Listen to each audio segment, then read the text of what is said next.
चलो जरा इसका कॉपी बात कर लेते हैं।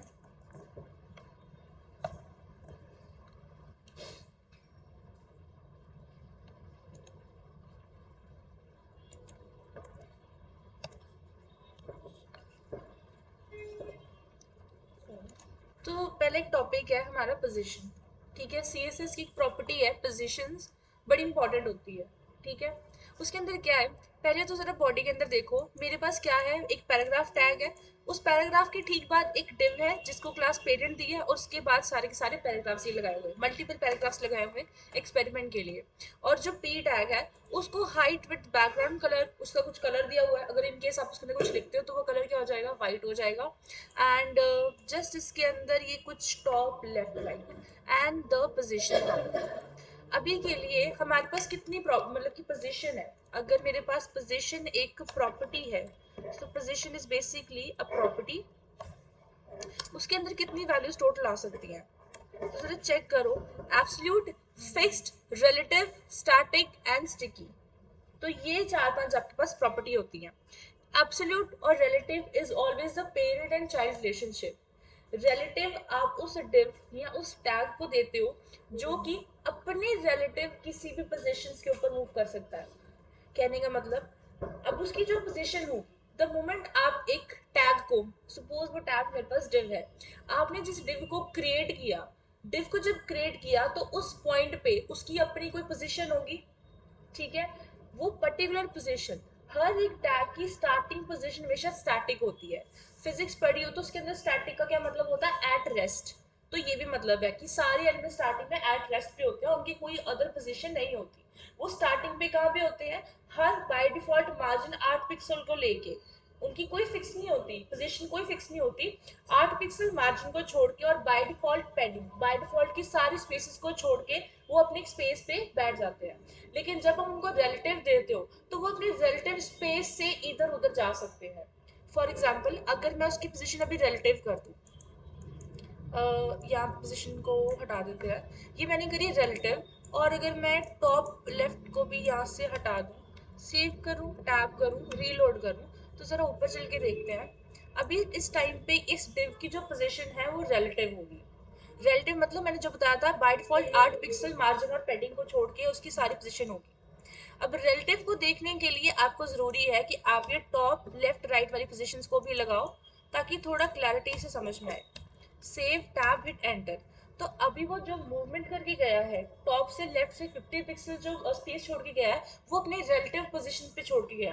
आप कह रहे हो कि इस वाले डिव की वजह से जो ये वाला टेक्स्ट है वो तो छुप गया, क्योंकि वो अपनी पोजीशन से आगे या पीछे हुआ या फिर ऊपर नीचे हुआ।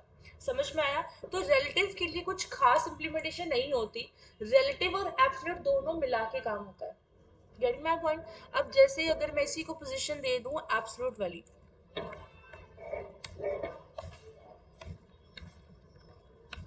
तो अब देखो एब्सोल्यूट से क्या हुआ, ये जो एक डिव है वो दूसरे सारे पैराग्राफ्स के ऊपर आ गया। जो रिलेटिव था उसकी अपनी एक पोजीशन थी, एब्सोल्यूट क्या करेगा, एब्सोल्यूट किसी भी और दूसरे एलिमेंट के ऊपर आ जाएगा। Getting my point? अभी यहाँ पे देखो जितने भी पैराग्राफ्स होंगे, अभी ऐसा कुछ फिक्स नहीं हुआ कि ये जो एब्सोल्यूट है वो किस पैराग्राफ के नीचे आया, उसको तो जहाँ पे स्पेस मिली है वो उधर शिफ्ट हो गया। प्रॉब्लम की बात ये है कि एब्सोल्यूट हमेशा रिलेटिव को फॉलो करती है। तो अगर आपने किसी एक पैराग्राफ को यहाँ पे रिलेटिव दिया होता तो ये एब्सोल्यूट वाला डिव उसी पैराग्राफ के नीचे या उसी पैराग्राफ के ऊपर आ जाना था। नीचे कह सकते हो कि कई बार होता है मार्जिन पेडिंग से नीचे आ जाता है, ऊपर कह सकते हो कि जैसे भी ये सिचुएशन बनी हुई है। यहाँ तक क्लियर हुआ, सबको समझ में आया? अब रिलेटिव और एब्सोल्यूट का जो कॉम्बिनेशन है वो हम प्रोजेक्ट के अंदर ट्राई करेंगे। एब्सोल्यूट के अलावा भी यहाँ पे कुछ पोजीशंस होती है, जैसे कि मान लो मैंने लिखा फिक्स्ड। फिक्स मतलब क्या होता है, वो फिक्स रहेगा, ये देखो स्क्रॉल के दौरान भी वो क्या करेगा, वो फिक्स्ड ही रहेगा। और अगर आप इसको स्टिकी रखते हो बैकग्राउंड वाली इमेज हो जाएगी। वो बैकग्राउंड, हाँ, वो अगर आपको मान लो जैसे कोई वेबसाइट्स होती है, उसके अंदर ना एक वीडियो चल रही होती है, आप चाहे तो जितना मर्जी टेक्स्ट स्क्रॉल करते जाओ। जैसे मान लो कि ये पूरा एक डिव है आपके पास, इस डिव के अंदर ये मान लो this is the half section, half इधर हाफ इधर। जो हाफ सेक्शन होता है, जैसे विकीपीडिया की वेबसाइट, विकीपीडिया वेबसाइट के अंदर उसने कितने सेक्शन बनाए होते हैं? 3 सेक्शन बनाए होते हैं। नहीं पता तो मैं दोबारा दिखा सकती हूँ।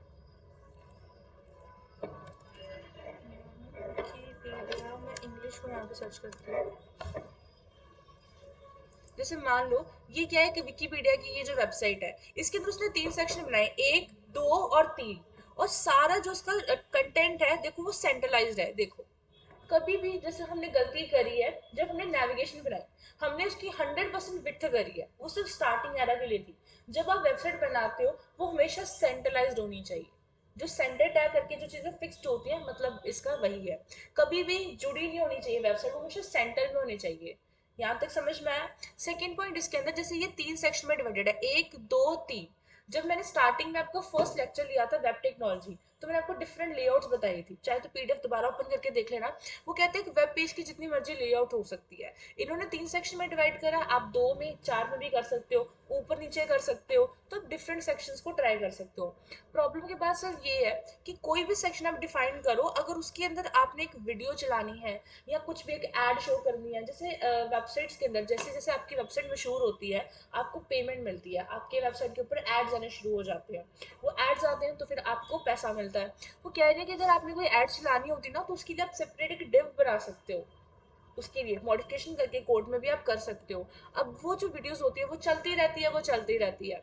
अगर आप स्क्रॉल भी कर रहे हो तब भी वो एक उसकी प्लेसमेंट होती है वो फिक्स्ड होती है। वो चीजें आप इसकी फिक्स पोजीशन से कर सकते हो।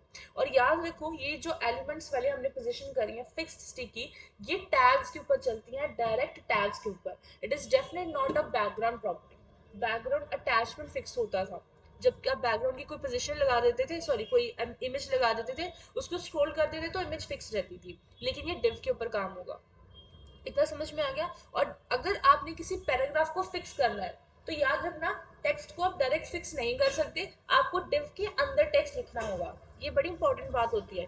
कई स्टूडेंट्स क्या करते हैं, वो डायरेक्ट पैराग्राफ को पोजीशन स्टिकी देने की कोशिश करते हैं, ऐसा हर बार नहीं चल सकता।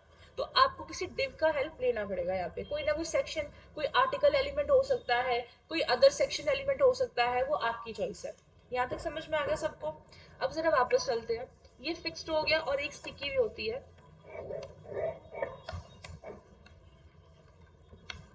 अब यहाँ पे देखो, क्या ये भी स्क्रॉल कर रहा है? ऑफ कोर्स कर रहा है। फिक्स का मतलब था अपने जहां पे उसको फिक्स बता दी ना, वो उधर ही फिक्स हो जाएगा।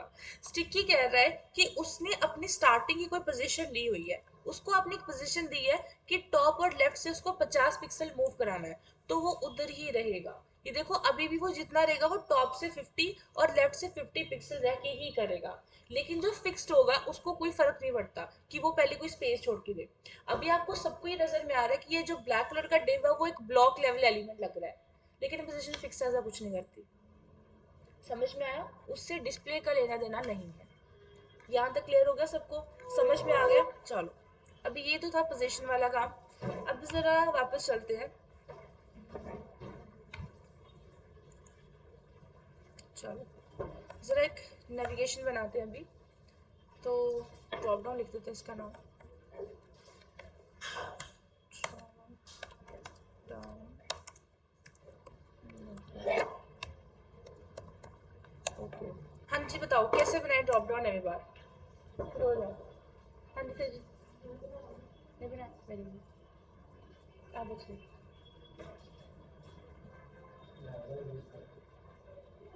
एक आपको डेमो दे देते हैं। ये इसमें होगी शायद, मेरे पास शायद एक नैप बार बनी हुई थी, पता नहीं कहाँ भी बनी थी।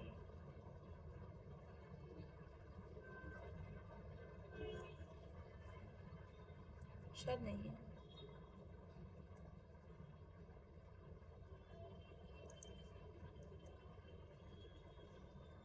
नहीं है, डेमो नहीं है मेरे पास, पहले का शायद।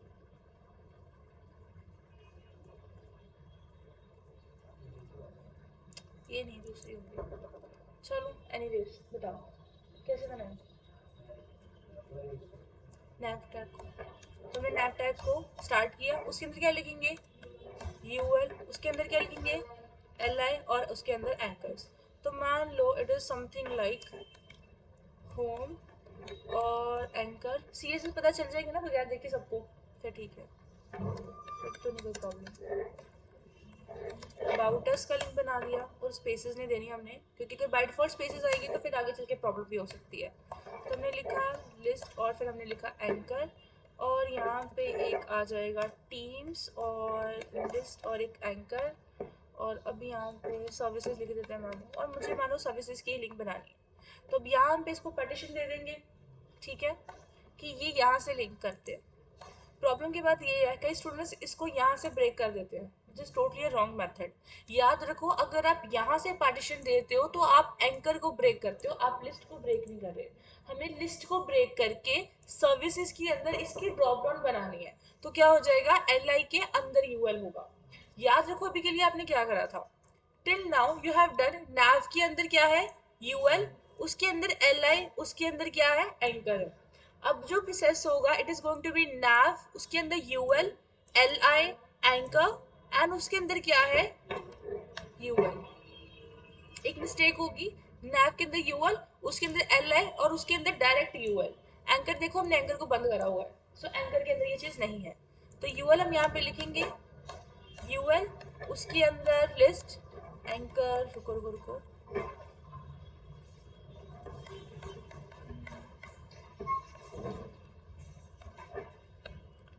तो मान लो यहाँ पे मुझे लिखना है कोर्स, और मैं इसी को कॉपी पेस्ट कर लेती हूँ, copy then paste, paste, paste, 4 बार बहुत है, ठीक है। अब ज़रा इसको चेक कर लेते हैं कि ये वेब पेज पे कैसा नज़र में आएगा। ये आएगा कुछ, सेव नहीं करा, सेव, टैब, रिलोड, नहीं हुआ,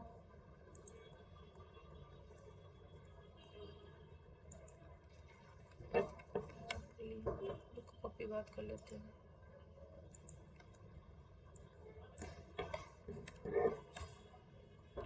कुछ प्रॉब्लम हो रही है।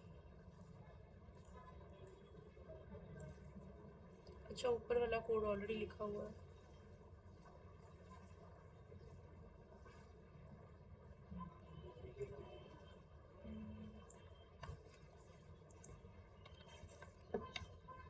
डन, अभी कुछ ऐसा नजर में आ गया। अब सबसे पहला काम क्या करना चाहिए,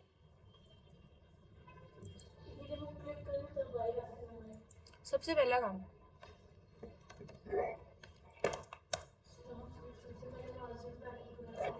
देखो यहाँ पे यूनिवर्सल सिलेक्टर को, कि जो मार्जिन है उसको भी ज़ीरो कर दो, और जो पैडिंग है उसको भी ज़ीरो कर दो, और बॉक्स साइजिंग उसको करना है border box. Save tab, hit enter, आ गया इतना लॉजिक। अब इसके अंदर दो प्रॉपर्टीज और लगानी है,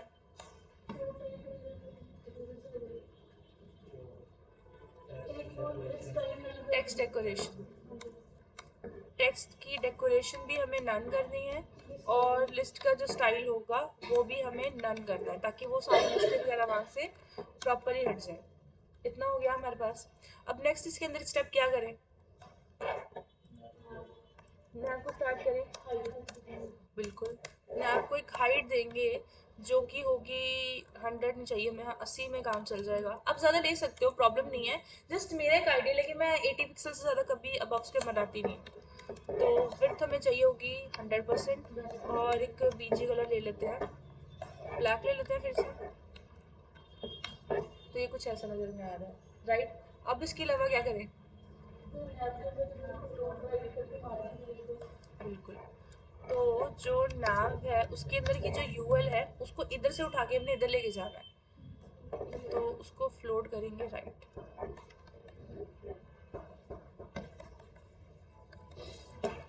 फ्लोट हो गया राइट, हो गया। अब ये देख ही पा रहे हो सर्विसेज कोर्स एकदम इसी लाइन के अंदर आ रहे हैं, तो क्या करेंगे, नाव के अंदर यूएल, उसके अंदर एल आई, तो क्या करें, चेंज करेंगे। अरे तो कोई बात नहीं, हम लिस्ट में दे देंगे, हो गया। मार्जिन तो अब बनता है ना, अब दो उसको मार्जिन, ऊपर नीचे से हमें कुछ नहीं देना, और हमें साइड से देना उसको कम से कम भी 20 पिक्सल। ऊपर नीचे से आप इसलिए नहीं दे रहे क्योंकि कुछ ऐसा काम है, दे सकते हो, बट बेटर ऑप्शन हम लाइन हाइट को यूज करके करते हैं कि लाइन हाइट से वो एक एकदम बराबर आ जाएगा। तो ये भी इस टाइम पे आ रहा है। कहते हैं सर्विसेज के नीचे ये सारे कोर्सेज आने चाहिए। तो कुछ ऐसा काम करना है, पहले तो जरा इसका साइज इंक्रीज करते हैं फॉन्ट साइज में। फॉन्ट साइज में इसको 23 पिक्सल दे रही हूँ। क्या हुआ? अब जरा इसको थोड़ी लाइन हाइट भी दे देते हैं, थोड़ा सेंट्रलाइज आ जाएगा। लाइन हाइट दे दो उसको 70 पिक्सल, 10 में से माइनस हो के मिल जाएगा।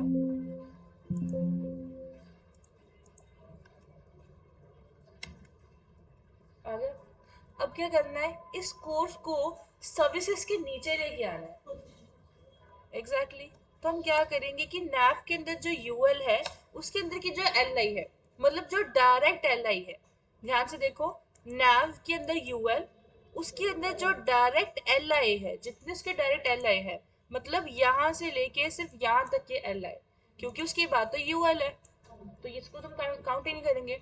हमने कहा कि यहाँ तक बस उसको एल आई की प्रॉपर्टी दे दो, जो कि होने वाली है पोजिशन रिलेटिव। कोई फर्क पड़ा नहीं, क्योंकि मैं पता है टॉप राइट वगैरह लगाना पड़ेगा। अभी टॉप लेफ्ट की तो हमें इतनी कोई ज़रूरत है नहीं, तो हम क्या करेंगे, अपनी पोजीशन दूसरी को चेंज करेंगे, जो कि क्या होने वाली है इवेंचुअली, नैव के अंदर यूएल, उसके अंदर एल आई है, उसके अंदर भी तो यूएल है, तो उसको एक पोजीशन दे देंगे, जो position is going to be ना एब्सोल्यूट। अब यहाँ से आप थोड़ा स्पेसेस का फर्क देख सकते हो, मैंने हाफ ही काम करके देना है। पोजीशन का स्पेसेस का फर्क आप खुद सेट करोगे, ठीक है। मैं उसको थोड़ी बहुत सी एस एस करके बता देती हूँ। जैसे मान लो मैंने इसको एक बॉर्डर दे दिया, बॉर्डर मैंने इसको दिया 2 पिक्सल का दे देते हैं, सॉलिड के अंदर एक रेड कलर का, तो थोड़ा एक फॉर्म में लगेगा ये, तो ये अभी लग रहा है सबको। बाकी इसको फ्लोट राइट करा के टेक्स्ट लाइन लेफ्ट करवा के देखो उसको कैसे फिट कर सकते हो, पैडिंग वगैरह मार्जिन वगैरह कम करके, क्योंकि एंकर्स के अंदर कम करनी पड़ेगी। इतना हो गया। कौन से? वो वाला विजिबिलिटी करके करते हैं। अब एक चीज देखो, ये ऊपर चढ़ा हुआ बिल्कुल इसके, तो हम एक काम करेंगे, हम उसको मार्जिन टॉप करके 8 पिक्सल देने की कोशिश करते हैं कि क्या 8 पिक्सल में सॉल्व हो जाएगा कि नहीं, तो डायरेक्ट सॉल्व होगा। बॉर्डर रेडियस, पर वो तो फिर राउंड हो जाएगा ना, वो रेडियस में आएगा, हमें ऊपर से स्पेस देनी थी यहाँ पे, तो मार्जिन 8 पिक्सल का रहा है। जब बहुत ही कम स्पेसेस देखती है ना, तो 4 से 5 पेजेस बनाओगे ना, 5वें में तुम्हें 6वें में तुम्हें प्रैक्टिस हो जाएगी कि एग्जैक्ट कौन सी स्पेस कहाँ पे लगनी है। तुम्हें स्पेसेस के लिए मार्जिन कितना देना है, पैडिंग कितना देना है, इतना सफर नहीं करना पड़ेगा। कई बार होता है हम लगे रहते हैं, फिक्स नहीं हो रहा, फिक्स नहीं हो रहा, 5-6 पेजेस बनाओगे ना इसी चीज़ों को लेके, तो 6वीं बार अपने आप क्लियर हो जाएगा। 8 पिक्सल दोगे तो डेफिनेटली आएगा। तो हमने दिया इसको 8 पिक्सल। अब एक बैकग्राउंड का कलर भी दे देते हैं, तो बैकग्राउंड का कलर ब्लैक ही दे रही हूँ, बीच नहीं चाहिए, ब्लैक चाहिए, तो इसका कलर भी ब्लैक आ गया। तो अब थोड़ा ऊपर अच्छा लग रहा है इस कलर को देख के। बाकी रही है इसके अंदर ये विजिबिलिटी और बाकी चीज़ों की प्रॉब्लम, तो उसको क्या करेंगे, हमने कहा कि डायरेक्टली इसी के अंदर अभी जितने हमने इफेक्ट्स लगाए हैं, किसके लिए लगाए हैं, इसके लिए लगाए हैं, इसी की विजिबिलिटी जो होगी, नॉर्मल जो इसकी विजिबिलिटी है, उसको क्या करेंगे, हिडन कर देंगे, उसको छुपा दो। लेकिन अगर नाव के अंदर की जो यूएल है, उसके अंदर की लिस्ट है, उसके ऊपर अगर किसी ने होवर करा, तो जो उसकी डायरेक्ट यूएल होगी, ये ग्रेटर का मतलब होता है उसका जो डायरेक्ट चाइल्ड होता है, तो डायरेक्ट चाइल्ड उसका क्या है, यूएल है, उसकी तब विजिबिलिटी क्या कर दो आप, विजिबिलिटी को विजिबल कर दो। तो अब गायब होगी, नॉर्मली यहाँ पे गायब रहेगी, द मोमेंट आप इसके ऊपर होवर करोगे तो ये शो हो जाएगी। अब मेरे को चीज़ बताओ किस चीज़ की कमी है, ट्रांजिशन की और थोड़े बहुत इफेक्ट्स की। तो यहाँ पे ट्रांजिशन लगा सकते हो, ट्रांजिशन लगा दो -404 सेकेंड का, थोड़ा ज़्यादा ही फास्ट है अभी भी, थोड़ा स्लो कर लो। हाँ हाँ, लगा दिया ओवर, इसके ऊपर जो डायरेक्ट जो चाइल्ड है। बाकी प्रॉब्लम रहेगी है कि इसकी, चाहो तो जब आप स्क्रॉल वगैरह करोगे, तो इसको पोजीशन स्टिकी या फिक्स रह सकते हो, ताकि जब आप स्क्रॉल करो तो नेविगेशन ऐसी ही नज़र में आ रही हो। यहाँ तक क्लियर होगा सबको। बाकी इसके अंदर की जितनी सी एस एस वो आप ही ने करके देखनी है कि वो कितनी करनी है। बॉर्डर लगा के देखो।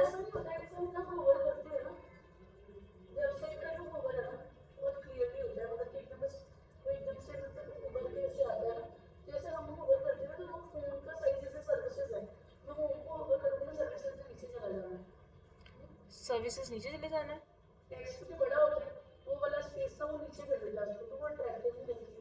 हाँ,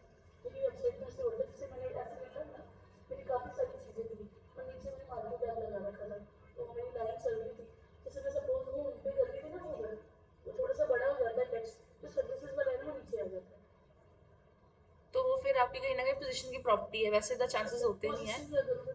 रिलेटिव और एब्सोल्यूट करके देखो और ट्रांजिशन को थोड़ा कम ज्यादा करके देखो, पूछता है वो तभी इसी चीज के ऊपर आ रहा है। 0.2 सेकेंड्स कम ज्यादा करके देखो। अब जैसे ये इतना लॉजिक तो बन ही गया है, इसको कैसे ठीक करना है, किस तरीके से इम्प्लीमेंटेशन देनी है वो आप देखो। ठीक है, सी एस एस के अंदर और लगा के हम एक और काम करेंगे, बच जाता है डिव। तो मान लो ये जो डिव डॉट बॉक्स है, हो सकता है इसके अंदर कोई भी एलिमेंट आपने दिया होगा, क्योंकि कई बार आपने इसके अंदर एलिमेंट्स के टैग भी लिख रहे हैं। तो मैं यहाँ पे लिख रही हूँ कि डॉट बॉक्स, मैंने इसको डॉट बॉक्स प्रॉपर्टी दी थी सी एस एस अभी, हाँ वही है। तो बॉक्स को अगर आप हाइट विड्थ दोगे, जो मैंने बताया था, मैं नेक्स्ट सेशन में इसको कवर करवा दूंगी। हाइट विड्थ में यहाँ पे प्रॉब्लम करेगा।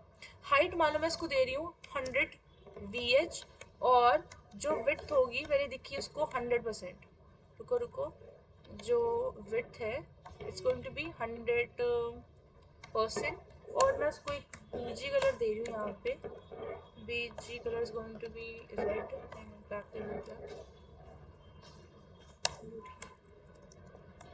अब देख पा रहे हो, जब आपने पहले करा था तो आपका डिव एक प्रॉपर शेड में नहीं आ पा रहा था।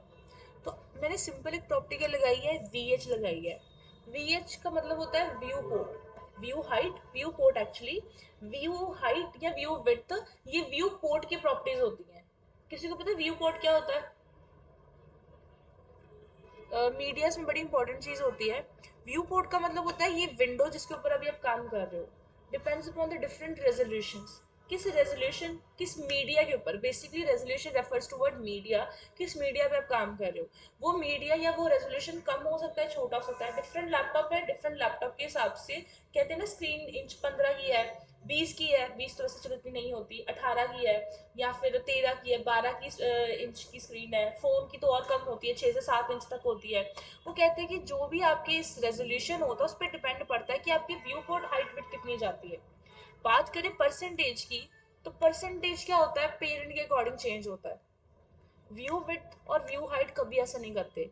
व्यू हाइट या व्यू विड्थ व्यू पोर्ट की ही प्रॉपर्टीज को लेके चलते हैं। इसका मतलब क्या हुआ, मैंने इसको दिया 100 VH, तो 100 VH में क्या हुआ, ऊपर से जो 80 पिक्सल थे ना वो भी इसके अंदर काउंट हो गए। तो वो क्या करेगा, वो पूरी लेगा, अल्टीमेटली स्क्रॉल हो गया।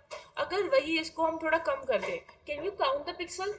पिक्सल तो कभी काउंट कर ही नहीं सकते। परसेंटेज काउंट कर सकते हो, वो भी नहीं हो सकते। तो वो अपने हिसाब से तुम कैलकुलेट नाम के फंक्शन लगा सकते हो। ये कैलकुलेट नाम का फंक्शन हम मीडियाज में करेंगे, जेएस के अंदर भी करेंगे। Getting my point? अभी के लिए आप इसको थोड़ा कम ज्यादा कर सकते हो। मान लो आपने लिखा 80 VH, तो अब क्या है, कम हो गया। अगर आप इसको 85 95 तक लेके जाओगे, ट्राई करो कि विदाउट स्क्रॉल करे वो सारी प्रॉपर्टी आ जाएगी कि नहीं। जैसे भी देखो, ये इस तरीके से ये भी आ रही है, मतलब विड्थ में भी प्रॉब्लम है।